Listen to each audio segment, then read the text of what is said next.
Masih membahas tentang ekonomi klasik ya. Jadi kata kunci dari ekonomi klasik itu yang mengatakan bahwa welfare itu dengan sendirinya akan diciptakan oleh individual ya, tanpa peran negara, itu adalah teori yang menjadi titik tekannya ya. Itu kita kenal dengan istilah self interest ya, self interest, teori self interest. Jadi manusia itu beraksi atau berperilaku untuk memaksimalkan kepentingan pribadinya atau keinginan pribadinya, self interest. Nah, untuk menciptakan kesejahteraan maka negara tidak perlu intervensi ya. Maka salah satu intervensi negara yang dilarang itu adalah monopoli ya kan. Karena monopoli itu tidak baik ya.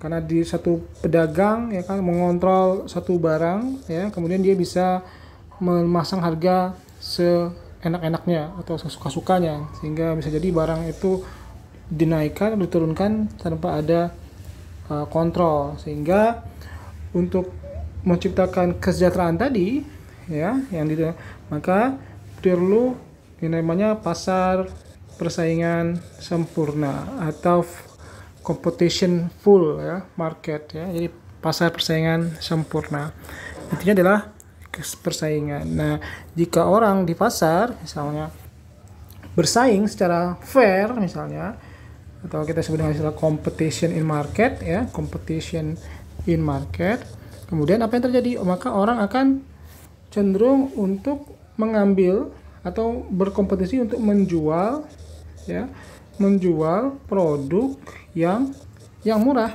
ya kan, produk yang murah dalam rangka untuk apa? Untuk bersaing dengan yang lainnya ya. Karena motivasi self interest tadilah, kemudian orang berlomba-lomba untuk menjual produk yang murah, yang bisa laku cepat ya kan. Namun walaupun untuk tetap mencari untung, karena kan motivasinya adalah self interest. Nah, inilah yang kemudian menjadikan inti dari pemikiran ekonomi klasik ya. Nah, jika negara intervensi dengan misalnya dengan menetapkan, misalnya ada intervensi negara menetapkan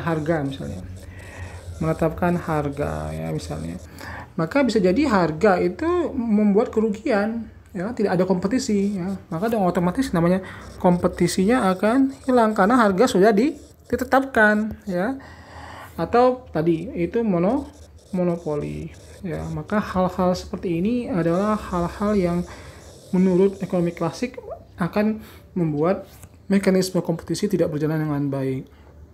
Lalu inilah yang kemudian menjadi alasan logis kenapa kemudian negara selalu ingin menciptakan yang kita kenal dengan istilah pasar persaingan sempurna. Dengan pasar persaingan sempurna inilah, dengan pasar yang ada fairness ya, ada fair, maka dengan ujung-ujungnya adalah semua orang akan mendapatkan output yang saling menguntungkan, yaitu saling menguntungkan karena semua orang akan berusaha untuk memenuhi self interest masing-masing, self interest. Jadi kuncinya di sini ya, di self interest itu.